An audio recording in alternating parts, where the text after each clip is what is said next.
Comedian whose audition was a triumph. The audience gave him a standing ovation. And Amanda gave him her golden buzzer. It's Daliso Chaponda.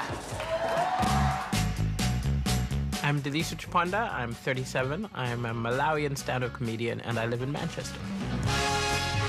So I started doing stand-up comedy in Canada. I was studying computer programming, so I've come a quite sharp left turn. I left Canada. I tried it in South Africa. I wasn't very good, and then I moved to Manchester. I travel all the time. I mean, I've spent a lot of years doing the circuit, doing little pubs, doing slightly bigger theaters. I would like to tour giant rooms, screaming, fans, and just always have an audience for my jokes. Sometimes I think I don't appreciate myself. When I got the golden buzzer, it was the last thing I expected. I was so happy. You're bloody hilarious. And I really want you to win the entire series. Thank you so much. Ever since Amanda pressed the golden buzzer, I've had those 22-year-old dreams come back into my head and think, you can make it. You'll be the next big thing. You can make it. I've never won a competition. I think it's time that I win something. I really do. It's my turn. I'm ready. I'm ready to score the knockout punch.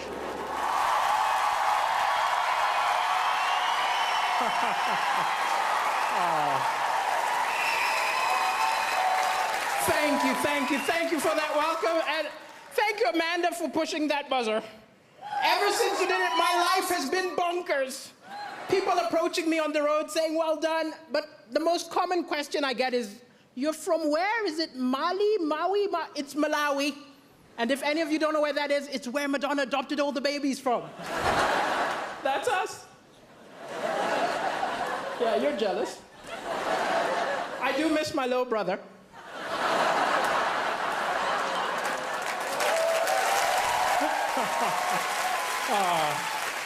And Angelina took my sister, so. And I've been in the UK a while. I was tricked into moving here.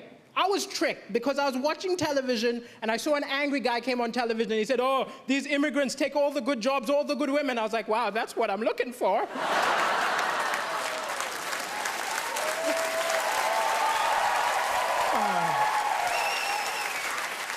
Sometimes comedy, it's hard to laugh sometimes because the news is full of depressing stuff. But I think the thing is, it's misleading because amazing things happen every day, little acts of kindness, but they don't report it. They put it on page 10, they open with the doom and gloom. If the BBC News was a mate of yours, you'd never go over. Look, I'm not going to that depressing barbecue. I'm gonna hang out with Cartoon Network. But it's an amazing time to be alive. People say stuff like, I miss the good old days. The good old days were terrible. We've got amazing stuff. We've got Wi-Fi. Yeah. We've got rights. Women can vote. Yeah. I'm black. 200 years ago, this would have been an auction.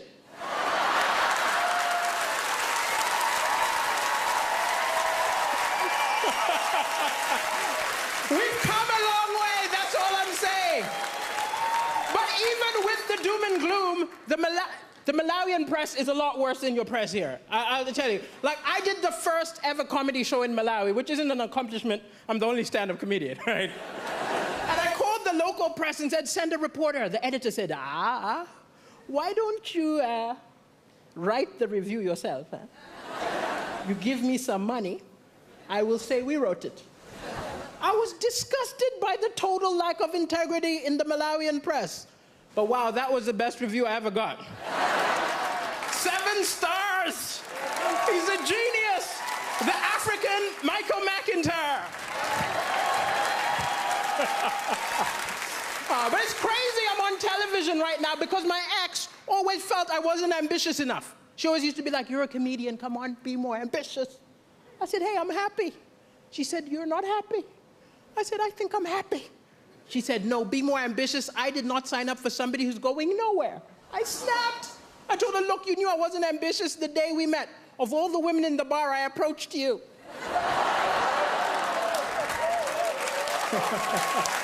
Yeah, you're laughing. I'm single now. And I am looking for love, I'll admit. I'm looking for love. You know, got to get that citizenship, you know. But it's hard to date on a budget. I remember going for a date and the woman made a lot more money than me, which isn't a problem. We're in the 21st century, but I was ashamed. I remember the waiter came up, assumed I was going to pay. Put the bill in front of me, I had to go, I'll get the next one. I felt so pathetic watching her pay. I wanted so badly to be part of the transaction. So I just took the change. I don't understand the British. I saw a beautiful British woman looking at a mirror upset. I said, what's going on? She said, can't you see? It's a fat mirror. I said, what do you mean the mirror's fat? She said, this mirror makes me look fatter than I really am. I said, well, I think my eyes have the same problem.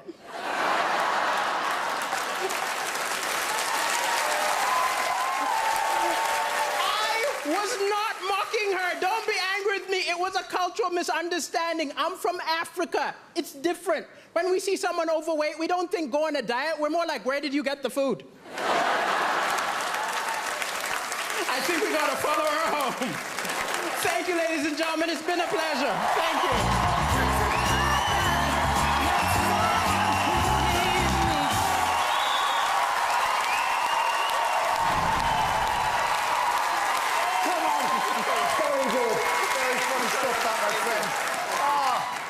Amanda, are you proud? Oh, Daliso, I love you. I'm so thrilled. I have to say, I think that's even better than the first time we saw you.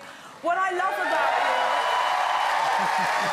what I think is so important about comedy is that it has to be very near the edge of edgeness. And you were so on the edge that it made us howl with laughter. I mean, it was naughty, it was edgy, it was fresh, it was cool. And the best thing about you is that nobody can nick your material. Yeah. Michael McIntyre can't take your stuff. Nobody can take your stuff. You are unique, and you really smashed it. I'm proud of you. Well done. Thank you. Thank you. Thank you. Do you mind reminding me how old you are again? I'm 37. 37. You look good. I have to tell you something. You are one of the funniest people we've ever had on this show. I love the fact you are so fantastically non-PC. Yes!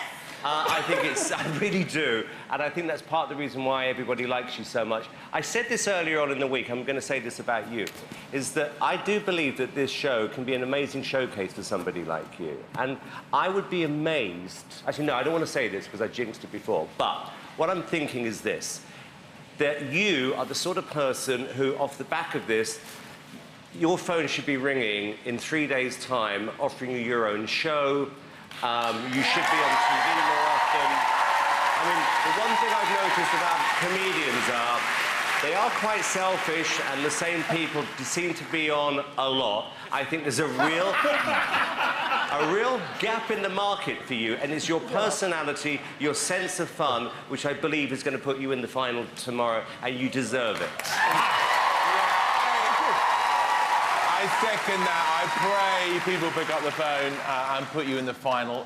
When you were on the first time round, Jack Whitehall called me and said he used to do gigs with you back in the day, and I said, why isn't he the biggest comedy star in the country? He said, he's never been given the right break. Well, tonight is the right break. You're going to be a superstar.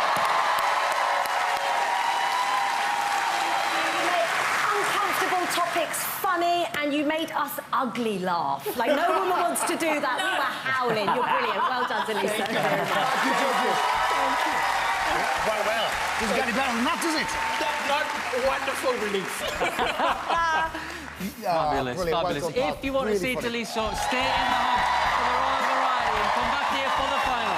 Call 0902 044 24 04 from a landline, from your mobile, call 644 24 04 or vote via the app. But not yet, voting doesn't start until the last act has been phoned. One more time, let's hear it for Daliso Chaponda!